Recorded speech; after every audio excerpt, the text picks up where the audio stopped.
Here's the part nobody talks about. What is sabudana really? Is it actually the superfood we've been made to believe, or just processed starch dressed up in tradition? Here's the first twist. Sabudana isn't a grain. It doesn't grow in our fields. It starts as cassava, a starchy tuber that looks like a fat long potato. But here, we don't really eat it.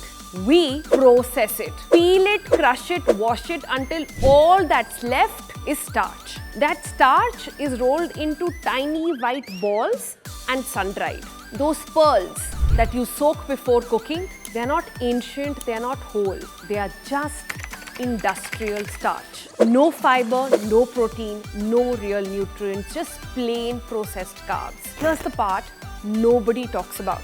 Sabudana spikes your blood sugar fast, then drops it even faster.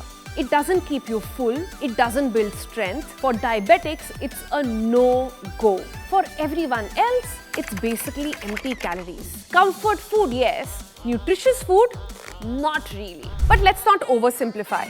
Back in the day, our ancestors were eating it, right? The catch is, they weren't eating it alone. They paired it with roasted peanuts, with potatoes, with ghee, sometimes yogurt. These combinations matter. The fat, the protein, the satiety all comes from the add-ons, not the pearls in the starch. So how did sabudana become the face of fasting really? Because tradition said no grains, no pulses, no meat, no garlic. So what's left? Fruits, dairy, root vegetables and starches like sabudana. It fits the rule, it digested easy, it did the job. Sabudana is cheap, it stores forever, it's easy to transport, quick to cook and doesn't spoil.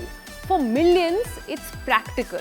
It works. And here's something modern diets often forget to mention. Sabudana is allergen friendly. No wheat, no gluten, no dairy, no soy. For people with multiple intolerances, that's a rare win. Sabudana isn't a villain, but it's clearly not a superfood either. It's tradition, not nutrition. It's fast fuel, not long-term strength. It's carbs, comfort and culture rolled into a tiny little pearl.